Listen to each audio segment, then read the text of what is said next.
The Casually Serious podcast was filmed before a live studio audience. From the 305 to the 303, this is TCSP.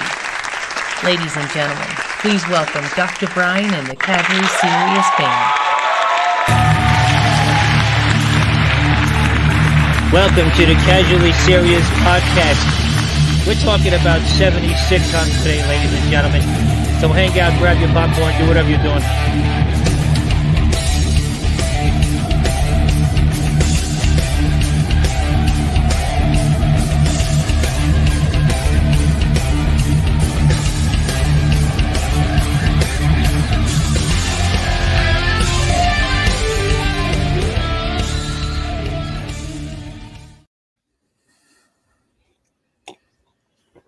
Ken! Hey, what's up, man?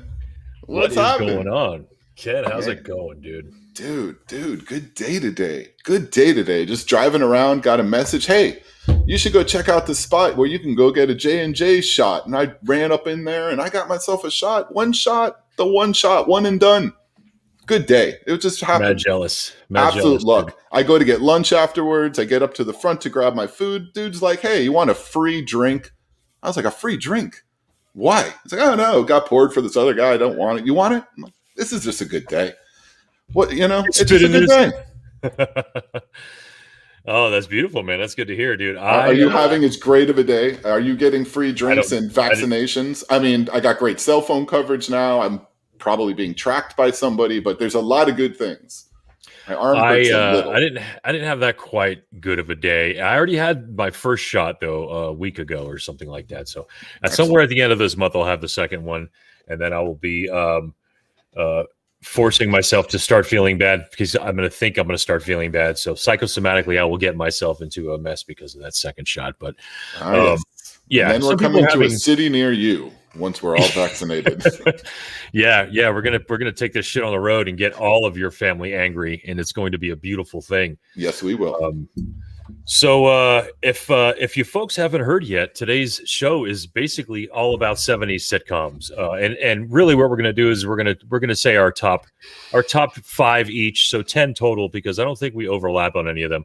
But this all started from a conversation KenMan and I had where we were talking about he brought up let's talk about sitcoms because God knows there's a lot. So we started talking about decades and decades of sitcoms, and I somehow narrowed the last 40 years down to five TV shows rather quickly, if I'm being honest. And then we started realizing, well, shit, we probably have to break this up into decades because there's really no way to give anybody any of these shows props without really focusing on the decades that they're in there. Bobby Mack, what's going on, brother? Good to see you hanging out as usual. Jordana, what's going on? So yeah, I think that today it was a good idea to kind of focus on decades here, because like we said, I've got a list in front of me that is staggering, which is a word I apparently like using here on the old Casually Serious podcast. But Ken, man, anything you want to say before we dive into our top 5 each? I mean, just going and reviewing some of the shows and just seeing them again was awesome because the 70s decade, I'm born in 74. So, I'm pretty young watching some of these shows when they were first run. Obviously, some of the stuff I saw a little bit later as well. But my father was big into a couple of them watching shows with him that were probably a little over my head. There was still a lot of stuff that I remembered, and it was neat to kind of go back and check some of that stuff out. There were some really cool shows back in the 70s, and it took kind of diving into this to remember some of that. Definitely. I agree 100%. And I will also say, being born in 73, and I was talking to my wife about this, we didn't necessarily see or understand any of these shows as they were live. The reruns of them, pun intended, was really what really took us, because we were able to watch all these shows for years and years after they were on. It was the syndication right. and basically the circulation of them being on all the damn time. And it was a beautiful thing. And Brian Smith, what's going on, brother? Thanks for hanging out. Tammy, thanks for hanging out. I think and another thing before we get into everything that I realized was that there was a massive influx of black comedy shows in the 70s. for some reason that kind of tapered off around the 80s and whatnot. But that's one thing I was noticing, and it was kind of a beautiful thing. It was to be kind of brought up into that, where we didn't see anything before that. I just sort of, like my wife and I were talking about earlier, just talking about some of the struggles, and we sort of saw a lot of cultural movement throughout these sitcoms. So right, that's very true. A lot of craziness and a lot of stuff. At least I can say from on my point of view, is we got a lot of the East Coast. We understood a lot of the East Coast New York style sitcoms, because that's where we grew up. In Miami was very New York. That's where everyone came to Florida. You know what I mean? Eventually, that's where you went. But anyway, let's just dive right the hell on into it. I'm going to start off with my number 5, and believe me, this was extremely hard to do. There was a lot of stuff we had to omit because it wasn't necessarily a sitcom per se. So this is basically just sitcoms we're rolling with, and this is the one that I chose to be my number 5.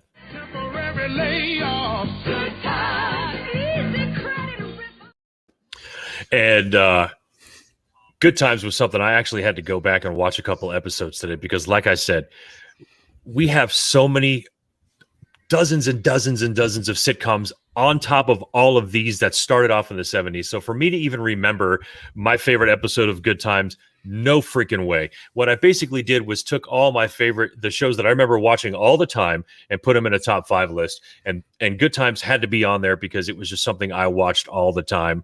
It was hilarious. And I was watching them today. I remember being pretty scared of James as a father. He was fucking terrifying, if I'm being honest, man. And people in the streets didn't want to mess with James, man. And it was a pretty cool, as I see it on an older, wiser scope. It was a super intelligent show, and a lot of characters came from it. So that's my number 5, man. Do you have anything you want to add about Good Times yourself, man? Yeah, I mean, Good Times was definitely a show that at the time when it came out meant a lot to a lot of people that understood those struggles. And I think it really spoke to a large populace that were otherwise forgotten. And this show really, really helped kind of prompt and move that movement a little bit more. And that show meant more than what it just was as a sitcom, and to make people laugh. And a lot of times on that show too, you were definitely getting some serious messaging that, for us at that age, we certainly didn't get, but watching those shows back, you see what they're doing. And it's really an incredible show. It's a well-written show, and the comedy aspect is great. Jimmy Walker's dynamite. Everybody's wonderful. So yeah. And you're right. And the father figure is very stern in a way that, invokes a lot of fear in people that maybe don't get as much of that kind of parenting at home. Yeah. So, definitely. but great show overall. Absolutely, with Good Times. A great choice for you there. One of the things I love about it, and if you go back and listen to the lyrics, the whole shit is sarcastic as hell. And it's either sarcastic as hell, or just another beautiful way that I think Black culture was trying to find something positive amidst all the shit that they were dealing with. Right. So it's like, anytime you need a free hand, good times. Like getting hassled, like getting hustled, good times. Like, if you look at the lyrics and just read it without singing it as pleasurably and beautifully as it was sung, it's pretty gut hitting, dude. You're like, holy fuck, man. It's just a family trying to do their best. Oh my God. Yeah, they're not great times, man. And the sarcasm and the other side of it, I think, is really what's hilarious. Absolutely. But, which takes it to another level as a comedy as well. Right. Yeah. Other than, obviously the writing was hilarious, but then they're just like, let's just make the super sarcastic theme song, or have people think, why are you saying that these are good times? Well, you really have you have no other choice, man. Yeah, because there's plenty of people that just look at that and feel like, okay, cool, man. I'm glad they're having a good time. Right. Does it look like a fucking good time to you, dude? I don't think so. No, man. All right, KenMan, let's get to your number 5. All right. Your dreams were your ticket out. So, the theme song got me. Before anything else, just hearing that, I was like, what? I was interested. When the show was out, and again, I'm young, but I'm still watching the show, not really understanding it. I don't really remember if it was something I watched with my family or not. If it was my dad was watching it or my mom or something. I don't know. It might have just been on at the right time where I was watching something else. But the theme song got me. And then from there, it was the characters. I mean, it's a lively group with Welcome Back, Kotter. I mean, the whole theme of it is just he's a stand-up comedian in real life, and then comes back to his old school in the show. And he himself was not a great student, so he was put in charge of the not so great students, ultimately called the Sweat Hogs. And that group was just constantly causing problems. You know, John Travolta's character was absolutely hilarious. The show is full of just, you know, sexist comments. I mean, all over the place, just stuff that just would not be acceptable today. Going back and watching it just made me laugh that much harder, just knowing the kind of stuff that could be said, the innuendos. It's incredible. I mean, these guys, this is the group that's Horseshack on the left with ooh. Mr. Cotter. Mr. Cotter. The group is great. I mean, the cast is fantastic. It was actually a pretty short-lived show. It was on for 4.5, 5 seasons, and they tried after their third season to completely change things up and try to make it a more family-oriented show, and it just went into the tank after that. But the first couple of seasons, it ran in the top 3 in all Nielsen ratings with amongst some really good shows, which we're going to talk about even a little bit later. But Welcome Back, Kotter always kind of stayed at the top with that. And it had to do a lot with the main character being somebody who had humor as a background, being a comedian, his ability to do the kind of just the deadpan looks and the style of humor that he had, which is very dry, very, very, very witty humor. Was something that was kind of lost on the students, which made sense in the show because he was older, they were younger, but they were still able, they found a fondness for him ultimately. And that's what made the show really funny, is that the students really loved this teacher. And whether they would jump in through the fire escape window at his apartment or it was in the classroom, that was the only 2 settings on the show. You would the apartment and the classroom. And that's what made that show kind of cool too, because you were only in one of those 2 spots. But a very funny show. I think it even holds test of time. If you guys get a chance, throw it up there, catch it on YouTube, get some clips. It's worth it. It's a really funny show. You know, I think it's sort of like one of those classic, I guess, the beginnings of the classic inner city youth being taught by, and oddly enough, in this particular instance, an Afro-clad Jewish Afro, Gabe Kaplan, yes. out there just dryly, witly, cracking hilarious on Gabe these Kaplan. Lost his name. Good call. Yeah. I was like, dude, I can't think of his name right now, but he's a comedian. He's funny. we got teachers. We got teachers here. I can relate to Mr. Cotter in his class, and I think that's one of those. I think that's one of those things. That's why it worked. I mean, right. There were just so many, you know, we've been in instances where we've seen classes cut to shit, you know what I mean? And obviously, you know, that class was a little bit different, but at the same time, it's almost like we all grew up with those kinds of characters in our school. So right. That's what made it so relatable. And again, it was that East Coast New York that it just wasn't foreign to us growing up in South Florida for some crazy reason.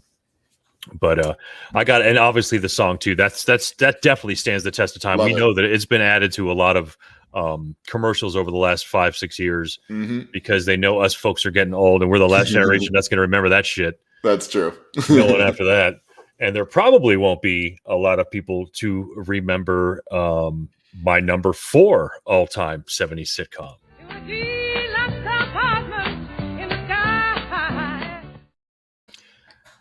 Indeed.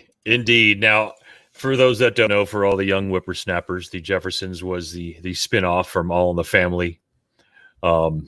George Jefferson being one of the first guys on national television to call Archie a honky, and it was a beautiful exchange. It never seemed dirty, man. And even when it was dirty for the sense of furthering your intelligence on All the Family, and it kind of transferred over to the Jeffersons. The Jeffersons for me it was just one of those things that, like I said, when I came home, that was on. I sat down and ate a sandwich and was watching the Jeffersons and watching everybody talk shit and just kind of this crazy apartment life that I didn't think I would ever live. Obviously, growing up in just a house in Miami, but I could somehow relate because it was just a bunch of people constantly yelling and getting mad all the time, and then you've got the super bookman coming in, Boogerman, and everybody talking shit all the time. It's just, I don't know, man. And again, I can't go back for a lot of these and pull out like, oh, this is my favorite. But I do have memories of the characters, including that. I forgot what that crazy, weird Englishman who lived in the building. Yes. Yes. That's the matter. This fucking guy. Like, I forgot his name. I got it when I was researching all of the stuff that I didn't remember from the show. But I remember that guy. Just the neighbors. And if I'm being honest, it was the first time I think I might have seen an interracial couple on TV, right? Yeah. I don't know if that was something that was part of a regular cast thing that happened. And again, I say that for folks that might say to themselves that interracial thing sort of is like a polarizing thing to them. It just wasn't like that growing up in Miami. And to see it on TV, I don't really think I was like, whoa, what's that, man? Right. It didn't work out that way. And I'm sure in other places in the country, maybe it didn't play out the same way, but that they pushed those limits, and coming from the show it spun off of, obviously they also pushed quite a bit of limits. Yeah, definitely. And I think I remember for the first time on that show hearing the F word, the bad word to speak about homosexuals. That was one of the first times I think I heard it on that show too. And again, I remember it being sort of like, oh, well, now you're going to learn a lesson for using that word. It wasn't like thrown about like, a racist confetti. Right. It was actually something that it was here we go. Bentley. Bentley. Oh, good Lord. Yes. Oh, but it took it, and I had to watch a few episodes of the Jeffersons too to kind of get snapped into a lot of it. But yeah, isn't his wife's name Florida? I believe so. Yes. So hey, we're going in number 4 for yours because again, I had to watch a lot of these. This is one of those shows I haven't seen this. Your number 4 right here. I haven't seen an episode of this in a long time.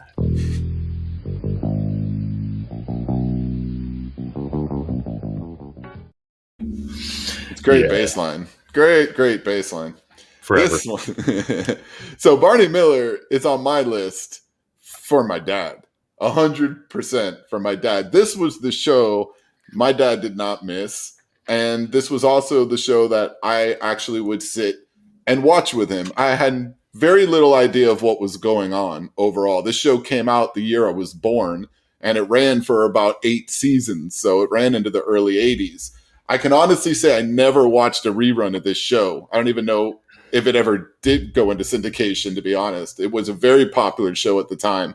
It's a New York Police Department. They're in Greenwich Village. They're a small group of detectives. The entire show is just inside of of the squad room. There's a little holding cell in there. So every episode is about either a criminal coming in, a suspect coming in, or a citizen coming in with some kind of an issue. And the detectives, the sergeants, they all have the captain, Barney Miller, he's hilarious. I mean, he's just an intelligent guy with a great amount of humor to him. And just the cast of characters around him. Fish, as a young guy, that was my favorite character. This old man who always had a problem. He was always hurting. There was always an ailment. There was always an issue. He was always fighting with his wife on the phone. It was always on the phone. You hardly ever saw this lady, but there was always an argument on the phone with this guy because you're just watching the squad room. So, maybe once a season they would go out into on a stakeout or something. But other than that, it was just the whole thing was in the squad room. It was the same thing all the time. But it was the time I got to spend with my dad as a young kid because he'd be fixated on it, and I just plopped down next to him for whatever reason. We watched a ton of these episodes, and what's burned in my brain more than any of it is Fish and just the way the different people came in and out, like watching somebody being put in a holding cell and being so young and like, wow, this guy's in jail? Is that what jail's like? Is jail in a room with there? Other people and they're laughing and he's giving them coffee and stuff? And I'm like, is this what I got to worry about? I'm like, I'll commit crimes if that's all it is. But no, Barney Miller, though, was as I looked back and kind of researched it, was a very popular show, actually. It was always in the top 2, 3. It was always in the prime slots. it ran for 8 seasons. I mean, a lot of these shows we're talking about didn't run that long. 8 seasons is a really good run for a show like that. So, but again, this one I really did. This one was more, I put this on for my dad. As soon as I saw this show, it immediately brought me back to that. So this one's for you, Pops. Barney Miller. What do you know of Barney Miller, Bob? I remember Wojciechowicz, the guy back there smiling with his hand on the board, the detective board. I remember Fish, Abe Vigoda, constantly slapping on his fucking typewriter, like just craziness.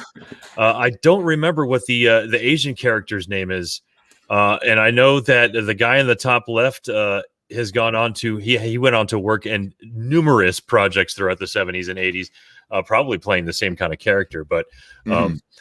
Barney Miller was, again, it was part of that cycle. And I think a lot of these sitcoms trained us how to watch sitcoms for the rest of our life. So obviously with the exception of the laugh track, but the laugh track was so that they could tell the audience when they should laugh and when the audience at home should laugh, because there was sometimes a lot of confusion, but eventually we thankfully evolved out of all that. But just because you mentioned him, Jack So is the Asian character there. He actually he had cancer during the show. He actually died, and they wrote a part of the show and him and his sickness and dying into one of the episodes of Barney Miller. Good God, man! Good God, man! Yep. Crazy. I think Barney Miller, like we were saying earlier, we were speaking about, well, is this a sitcom or is this a drama? Right. This was one of those. Yeah. But there was sitcom. You were laughing every show, no doubt. Yeah. I as a kid would laugh. It's mostly just at the way the people were or whatever. But I'm sure there was a lot more to it. I know my dad was laughing a lot. So. And I know Fish spun off to his own series. Yes, but that lasted a season and a half. They didn't even finish the second half of the second season. That one flopped just like a fish. Wah, wah, wah. Just like that joke. That was beautiful, man. Oh, Lord.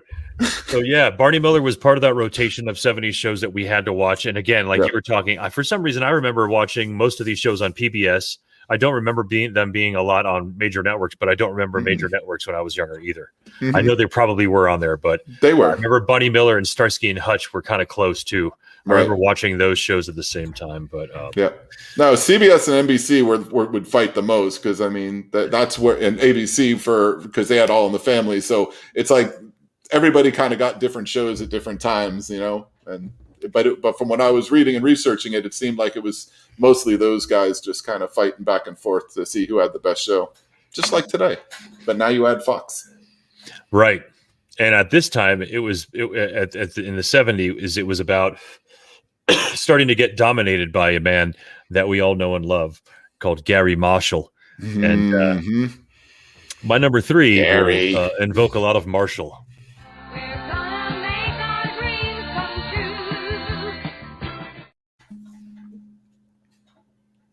I thought you were going to get me. There we go. I was going to do that a little later. I'm sorry. I was going to let you go first, but yeah, I had to do my squiggy. All right. So Laverne and Shirley for me, it for some reason I think it holds a special place in my heart because Penny Marshall is sort of like the epitome of all my Italian New York aunts, family members, friends of family members. She is the embodiment of all that, and I loved Laverne, man. She was hard nosed. She didn't take shit. She managed to somehow be cute in the midst of basically wanting to punch every dude she came in contact with. And again, this show, I have a little bit more knowledge of characters. Obviously, Lenny and Squiggy, the Big Ragu, Carmine Raguso. Like there's a lot of this stuff. Obviously, we're going to see in a later TV show that we might discuss, we might not. But Laverne and Shirley was awesome. The intro at the brewery is so iconic. The glove on the bottles, and I mean all the way through. And there was just something really odd and cool about the fact that at any point in time, they could just have their privacy invaded by Lenny or Squiggy because they had some fucking weird trap door to their home. I don't remember what the basis of that was. I have no idea, but I know that at any point in time, hello, like you did, they could just pop in and they'd be in a shower and I don't know, some weird thing.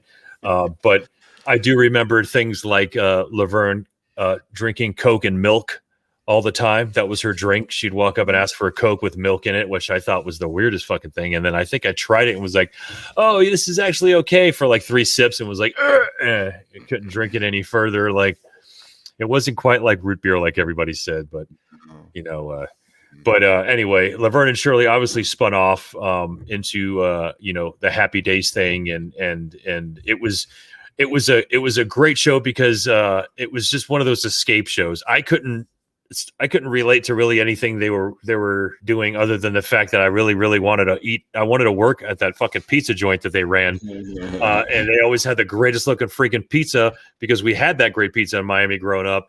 And then always spilling beers, and then the whatnots. There was only a few different places they would go. It would be the brewery, it would be the pizza joint, it would be their house, and at any point in time they could be invaded by Lenny and Squeaky. But that was definitely those episodes are great memories for me. And when I looked at the list of 70s TV shows, I had to have Laverne and Shirley on there, man. Yeah, I definitely agree with you on that. They were on my list too, so that was they just kind of didn't make my top 5, but that was a show I watched all the time. Absolutely loved that show. That was another one where it was just like you said, a lot of what they were actually talking about definitely went over my head, but the seriousness of the show quickly changed to humor, and that part's what kept me always with that show. It never got to where I was like, I don't want to watch Laverne and Shirley. I always wanted to watch Laverne and Shirley. It was always a funny show to me. And you're right. Yeah, it's right there inside of the apartment over at Carmine's. That's basically where you're at with that show, and it made me want pizza a lot. So, dude, seriously, and beer too. Way before I drank beer, before I even drank beer, right? That golden liquid that they were drinking, that just for some reason Laverne can never keep on a fucking tray for longer than 10 seconds. Filling it, either that or I have the intro smashed into my head. But yeah, Laverne and Shirley was a great one, man. And obviously we'll talk about Laverne a lot, but Shirley Feeney. That character, she was fucking adorable to me. I don't think I ever found anything obviously attractive. I would be very young at this time, but at the same time, I know Mindy from Mork and Mindy was pretty hot to me. But there was something about Shirley that was just like, she was just kind of like, well, I don't think so. Or I'm just like, I don't know, man. Even back then I'd be like, man, she's too soft for me, man. But together they were hijinks personified, obviously. Absolutely. You put yourself a tough tomboy next to a poodle skirt wearing prude, if you were, and hilarity was bound to ensue, which it did. It did. Shit. So we're just slamming through here, man. We've got about 10 or 11 folks viewing us right now, guys. Thanks for watching us. If you haven't done so, like us, check us out on YouTube, check us out on Facebook, on our Facebook page, the Casually Serious Podcast. And we thank all you guys for your support right now. We're up to about 13 subscribers on our new YouTube page. So we'd like to get that up in the 20s, 25 over the next couple of weeks. So if you guys could pass the word. We've got a lot of wholesome entertainment here. It's not all about heavy metal. But this show is kind of metal, so let's get right into it. Let's get right into it right here. We're going with your number 3, correct? Is that what this is? Good. Yes, it is. You knew where you were. Girls were girls and men were men. Oh, Edith hitting that note. Love it. If you give me and my wife $10, we can do a really good rendition of that. I will pay that. Let's see that. Can you do it live? Is it going to be done live? I mean, we might. I will pay for the audience to watch that. This show, I mean, All in the Family could very well be one of the best shows that's ever been put on television. And I'm saying that as someone who, again, was young when this show was on, but watched a multitude of this show in syndication. I don't know if I've missed a show. I probably have somewhere, but for the most part, this was a show that I really enjoyed, even when it did come out. It ran for 8 seasons, 71 to 79, and it's constantly sat at the top. It was #1 Nielsen-rated show week in and week out, other than its first season. Its first season, it actually completely bombed, and then they reran it in the summer. Everybody watched it, and it jumped right up to #1 in 72 and continued through. I mean, this is the lovable bigot, as he was often coined. This is Archie Bunker. This is The an lovable iconic figure right here. I mean, this man is like, and honestly, when you watch the show, you want to hate him. But when you continue watching the show, you understand why he's so lovable. And I can't even go into detail overall. I mean, for those that have never watched it, I mean, it's just basically a family, a working class family living in Queens. And they actually ultimately they're living next door to the Jeffersons. That's where they moved on up from. They were the next door neighbors of the Jeffersons. So you have that dynamic with a bigot in Archie, male chauvinistic everything. His wife, who was very subservient, maybe less intelligent, and he would make sure she knew that. And you'd see that kind of stuff come out and just kind of want to hate him for it. But the humor was just everywhere on this show. And then you throw in Sally's. Oh my God, I'm getting tongue-tied. Sally Struthers as his daughter, who was a feminist. So now you got the feminist living there. And Rob Reiner was the brother-in-law, what affectionately known as Meathead, which as a kid, I loved that part. That's what made me watch the show when I was little. I loved watching Archie call his son-in-law Meathead. Just thought that was hilarious. Listen, but break that down too, because it's not the worst. It's not the worst thing to call somebody, and something about it was so fucking hilarious and insulting. It's like I just pictured some dude with a bunch of ground beef on his bald head, dude. That's all. Like I didn't get any further than that. Like why would he be called a meathead? I don't know, but meat on your head, and that shit had me laughing. just watching the way this guy controlled the living room, because that's again where most of these episodes took place. It was great. I mean, we went to the Smithsonian and saw his chairs. Him and Edith's chairs are in the Smithsonian, and it's you see it right away. And you're like, yep, that's them. Because I mean, every episode opens with it, and this is one of those shows too that I think holds water still today, because in the stuff they were doing, they were pushing major boundaries. They tackled everything. I mean, stuff that you just did not talk about on TV, you didn't talk about in public. So for it to be on a show, it was just pushing boundaries, whether it was homosexuality, whether same-sex marriage. They were doing this stuff in the 70s. They were talking about menopause. They were talking about, I mean, anything that happened to a human in life that you generally feel is private.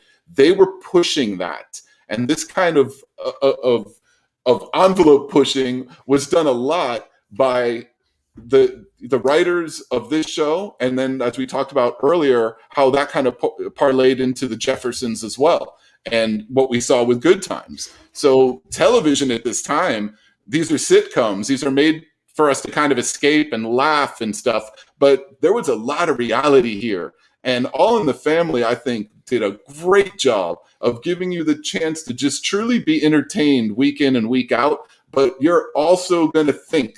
You're going to think. It's going to, good or bad, it's going to make you think a little bit. And it may even push some buttons in you. And like we were talking earlier, us growing up in Miami, there's not a lot that freaks us out. But I know there's places in this country where they watch that kind of stuff, and that means a different thing to them. So those kind of shows and that kind of topic happening back then, it's interesting. It's an interesting dynamic when we talk about it today. I remember one episode vividly, and that's the one when Edith got sexually assaulted. Wow. And I don't remember who it was or how they found who the person was. I just remember thinking to myself, how fucked up that part of the world must be if an old lady like that could have been sexually assaulted. And obviously we grew up in 80s and 70s Miami with equal nasty, amazing, bad, horrible bloodshed, equal to anything that happened in New York. So it's funny how we were in this little children's bubble at the time as we're talking about, but I do remember that episode. I remember Sammy Davis Jr. kissing him on the face. And I remember him freaking out. I remember a lot of the times, and it went on. It kind of, Carol O'Connor brought that with him through the rest of his career, like The Heat of the Night, that TV show that he did after the movie. It was all about lessons and strong lessons, and he wanted to make sure that he was it was always about equality of all people, and focusing a lot on obviously racial inequalities. But they were like you said, the very first show to kind of do that. And that's what I remember a lot about it. And a lot of that stuff also goes back to Norman Lear. And Norman Lear is the writer, he's the producer of a lot of these shows that we're talking about. And where he got everything was from British television. This was not, we didn't invent this here. All in the Family has a show that's similar to it. It was all kind of came from. And this was all brought by Norman. He was the one that saw this and made it become a reality in culture within the United States. He just extracted that same kind of just, okay, in your face topics that they were already doing over there and placed them here. And it worked beautifully. But ultimately, that's where this came from. This wasn't just a product of, United States entertainment. It's very interesting where a lot of these ideas came from for what ultimately became top shows in the United States. Yeah, no doubt. Whittle, why don't you real quick? You're getting really choppy. Why don't you reset real quick? I'll do that. I will address our panel of friends. Tony, we did have the pillowcase rapist right there in Kendall. Nice of you to remember, Tony. Yes, Meathead did go on to be a successful director. A lot of things. Definitely crazy, and I don't know. Maybe it was sort of one of those Hollywood things, but a lot of the players in a lot of these 70s shows stuck around for a long time, and we're in Hollywood in front of the camera for a long time. So what was that? We had All in the Family. Let's get to let's see, 2. Yeah, this is our number 2. So wow, this is crazy. All right, let's get to my number 2 all-time 70s sitcom. Come knock on our door. Come knock on our door. Been waiting for you. I loved Suzanne Summers. I understood that her character was supposed to be like obviously airhead and gorgeous, which is obviously what she did. It was one of the reasons why she was such a good, it was such a good job, because she certainly wasn't that way. And a lot of this is one of the first times I remember hearing about any contract issues, the reason why she was no longer on that show, because she became such a big part of it and wasn't getting paid, which is crazy to think women weren't getting paid the same as men back then. But that show, that show in particular, I'm not laughing at that. I'm just being sarcastic about that. That show was fucking hilarious. Ritter is one of those guys that I because of the show, no matter what he did after it, I always watched. And I know he tried to branch out into a lot of serious things, and he did before he passed away. But there was just something about this show that even right now in my life, I will go, like, it's on TV still. There's a couple of networks that'll show it 3 and 4 at a time, and I fucking love it, man. There's something hilarious about it. The premise about it, if people don't remember, is a man trying to move in with 2 women, and the only way he could do that is to tell them that he's gay, and to tell other people that he is gay, and really, most importantly, the landlord, so that the landlord would allow this to happen, because no man's going to move in with 2 women. That's just wacky. I really don't understand what the hell that was all about. But at any rate, that was sort of a running gag for, I think, maybe one season. They killed that shit after a while, because it no longer became really part of anything. It was just sort of like, it became a dude living with a couple of girls that for some reason he wasn't interested in, or they weren't interested in him. But the dynamic was funny, and there's a lot of people came in and out of that show. The Regal Beagle is something that we speak about comically for years. Whenever we see a 70s style bar or something like that, it looks like the Regal Beagle. There's a lot of crazy, hilarious moments on that show, and I don't know what made it. I don't know really what made it relatable for me, other than the fact that I think, Ritter was just hilarious, man. He carried that fucking show, dude, straight up. As much as the other 2 were hilarious, Ritter was definitely the backbone of that show. And obviously the dynamic between the original, actually the second landlord and his wife, because there was a few, and there's actually a couple different iterations of this cast altogether, which is bizarre to look at over the years. that they tried to keep this going, but I loved it, man. It was just funny all the time. And Jack's, his character, that character was just constantly falling all over the couches all the time. And it was worth it. I don't know how he didn't break something. Well, he probably did, if I'm being honest. For me, it was Ritter. He was hilarious. He made this show. This wasn't one of my favorites. It was something I watched a lot because I think time slot wise, it just was there. So it was one of those things that I didn't hate. So I'd watch it, and Suzanne Summers, gorgeous. So I had no problem watching a gorgeous blonde anyway. It didn't really matter what was going on otherwise. But Ritter was hilarious. The cast was put together well. Mr. Roper made me laugh a lot. So for me, that was a funny show, but it definitely wasn't one of my favorites in that decade. Yeah, I'm glad we don't agree on everything. That's refreshing, because there's elements to all these shows that, while not everybody loved all of them, we loved something about all of them.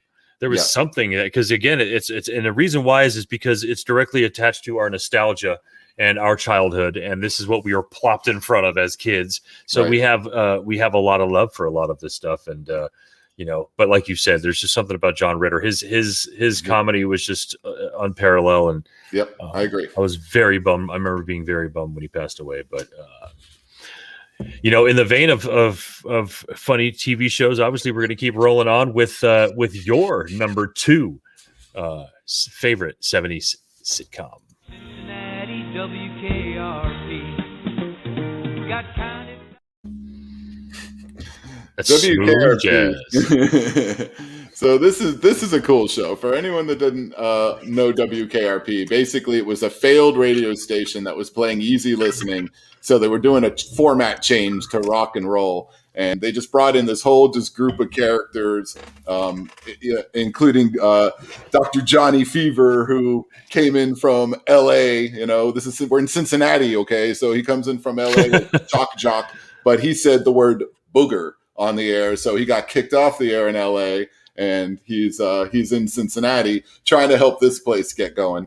And let me tell you, this show is just, this cast is they're hilarious. I mean, it was for me, of course, another beautiful blonde. Lonnie Anderson was in there. She just played the kind of ditzy receptionist, although she was actually quite intelligent with her humor in the show. Les Nessman, the reporter, absolute. I mean, if you ever get a chance to see the turkey drop episode in season 1, worth it. If you want to go back and check out an old episode, check out the turkey drop episode. Absolutely. See, look at that. Brian's already talking about the infamous helicopter turkey drop. It really is. It's incredible. It's one of these episodes that just will have you laughing from beginning to end, or it'll make you say, I hate this show. What's funny about this at all?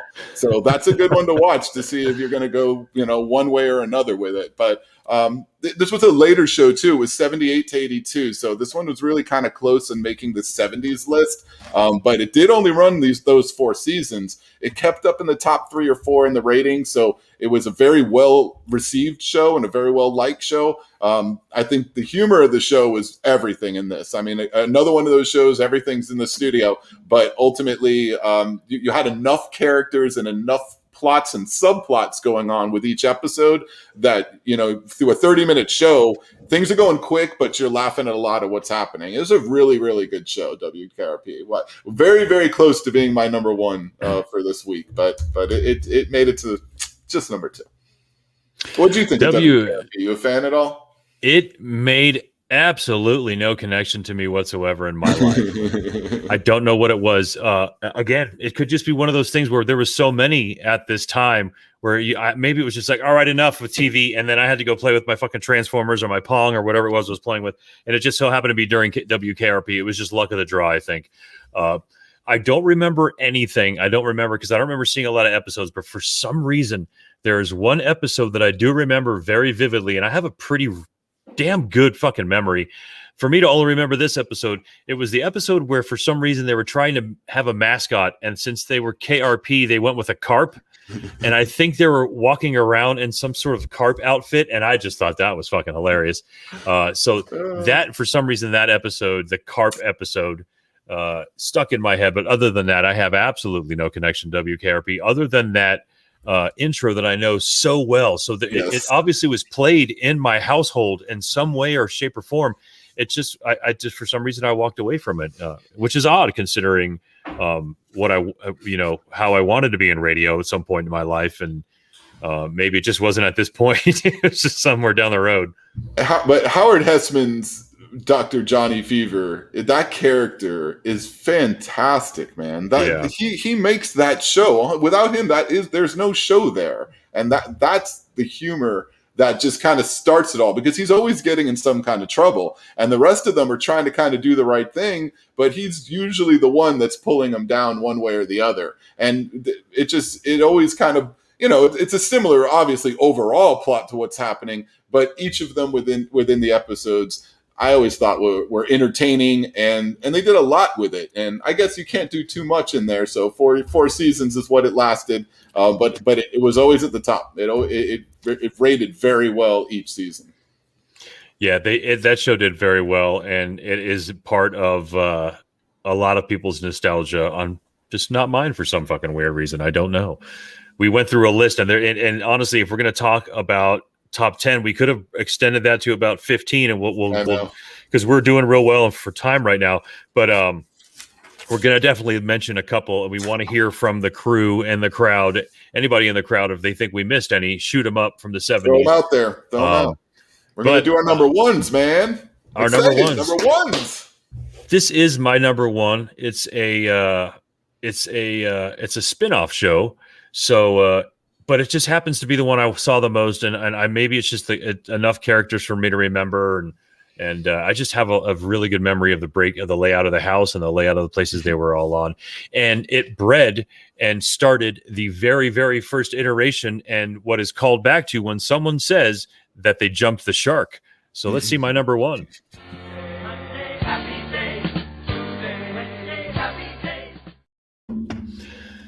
That's right, ladies and gentlemen. For those who don't know, on an episode of Happy Days, at the very end, they put our man Arthur Fonzarelli on some skis, I believe, and made him jump over a shark. Yes, on some skis.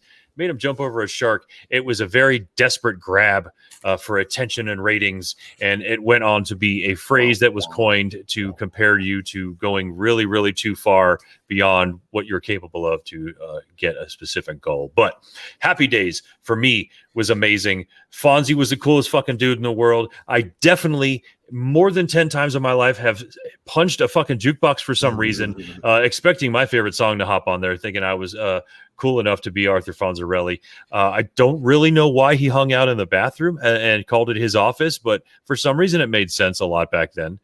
I think the fact that Richie was living downstairs from Richie in that weird little sort of loft situation, but he was very respectful to Mr. C and Mrs. C. The Cunninghams were a cool family, and while they were sort of square, they also had their kind of wild sides, and were kind of just doing shit at random every once in a while. But I think it was Arnold's, where all this stuff took place, where all the interactions took place. It was just fascinating to me for some reason. A child growing up in the 70s, and even in the 80s, watching some of this, there was, for some reason, I enjoyed the 1950s theme of things. And even though I knew that wasn't how life was in the world I was living at the time, there was something that made me want to know these people, especially Fonzie, because I felt like he could get me out of a lot of shit I was getting into or was going to get into at some point in my life. But Happy Days is by far the show that I've seen the most. Again, I don't have a lot of those memories in terms of episodes, but we're talking about Pat Morita, obviously Laverne and Shirley's character being on there, Pinky and Leather Tuscadero. There's just a lot of people coming in and out of that show. Obviously Joni, and then Joni and Chachi and Scott Baio. There's a bunch of stuff spun off and attached to this particular show, and it is by far my favorite all-time 70s sitcom. Hated this show. Absolutely hated Happy Days. Every time it was on, I would try, and I'd sit and I'd watch some of it, and I'd be like, you know what, this is just like a bunch of episodes of the movie Grease or something. I don't need to see this. And I thought Fonzie. I love Grease. Yeah, well, Grease is all right, but the episode after episode of the stuff, you had the nerd, you had the cool guy, you had the parents, the do-gooders, the do-badders, the storylines, you're gonna learn something. I hated this show. I thought this show did nothing for me. I didn't laugh, rarely, maybe occasionally, but not very much. I honestly didn't think Fonzie was all that cool at all. And I mean, seriously, he's wearing this leather jacket everywhere, man. Like, no, there's other people that are wearing like shirts and light shirts, and it's got to be like 84 outside at least on a nice spring day. You're wearing that fucking jacket. I'm not a fan of Happy Days, man. Never liked this show. What I do love, that song, man. I sing that all the time, man. It's fun. But other than that, no, that show sucks. That's what they were going for. Definitely. That was such an upbeat thing. And it definitely made me think that the 50s were just so stupid and funny. Like, God damn, you people were fucking idiots if this is how you lived your life. And how did you let people push you around like that? And, it was just like thinking to myself, but that's what was funny about it. And I think what was funny, I think now that I'm an adult, I understand how funny that was as someone deciding to create that show in the 70s. Right. And trying to get people to grasp onto a wholesome time where things were just so neat and hip and groovy. And it's just not like that anymore with serial killers running around in the 70s. There was a very interesting contrast, I think, in all that. Right. Completely insane. Andrew Pace, yeah, love Happy Days. We're going to go do some other decades forward, so I don't want to put your other comment up there, but we know what you're talking about. Yeah, we got more coming, man. But let's check out your number one, KenMan's number one all time 76. My boy right here.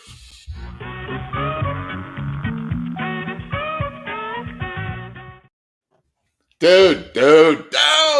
Come on, man. Red Fox? Seriously. What? Who have we talked about yet?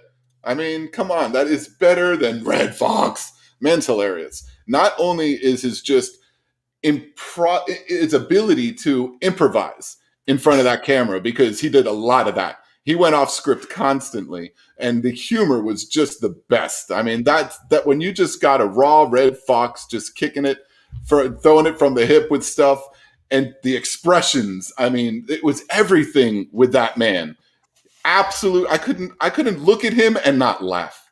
The show had me laughing always. The situations that they would get into, just as junk dealers in LA. I mean, that's where they are, and they're constantly in trouble. They're constantly having problems, and the stuff they get into, he's always trying to make a buck. He's always screwing something up one way. Son Lamont can't leave because he feels his dad's going to get himself killed, screwed over, or whatever. And this show is absolute great humor. And it sat at number 2 constantly, behind All in the Family for just years of its running. It never hit number 1 because All in the Family crazy. Was always at the top. But Sanford and Son was always number 2 right there. This show hit on all cylinders. I mean, it really, truly did. And it was kind of NBC's answer to ABC's All in the Family. And those went kind of head to head. And, ultimately, just because this one ran a little differently from 72 to 77, that 5-year run, they did it strong. Again, always in the top. Episodes are hilarious. It, like you said about a Three's Company, this show still runs today. There's stations showing it, and it's worth watching even still. And I think I watched the episodes a few months back. It's worth it. It's great. It's funny still now because Red Fox's humor is timeless. And that's why this show is my number 1. I mean, it could possibly have been my number 1 over all decades, but it's definitely ruling over the 70s. Yes. 100% fucking hilarious almost all the time, dude. I just remember it being raw, you big dummy. Like, and I use that one a lot. Red Fox, man. Like, so I'm coming. My attachment to the show is, again, was the same thing as my attachment to black comedy. I was lucky enough to have a stepfather that I remember listening to and introducing to a lot of old vinyl, Red Fox, Richard Pryor on vinyl, and we actually had some of that too. And it just reminds me of 70s stand-up comedy, Red Fox comedy, which if y'all haven't heard any of it, is some vulgar ass shit. It is not pretty. it is really on par with Dolomite, if I'm being honest. Like, it's pretty much the same shit as Dolomite, but just very witty. And Red Fox, man, I mean, he got fucked over pretty bad with his taxes, and they broke him a lot later on in life. But in terms of this show, I think it broke a lot of barriers. It showed, I think, if nothing else, showed a lot of people that stand-up comedians could be really, really good in a sitcom setting. Right. Because he was really one of the first ones, if not the first, black stand-up comedian at the time. He was really running the stand-up circuit before he even started doing this show. He was like 97 before he did the show anyway, it seemed like. But I'm right there with you, man. I believe Sanford and Son needs to be on there.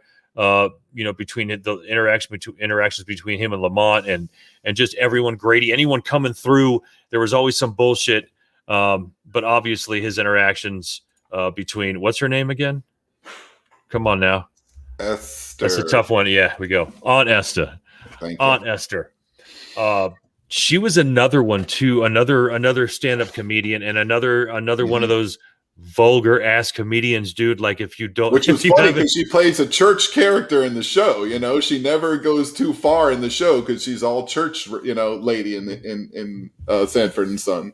But you're right, she is also vulgar.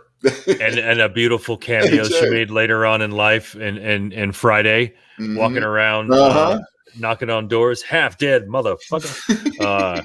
But yeah, man, just the shit they would say to each other, then eventually it would be all love and because that's the way it always was. But, of course, all those shows.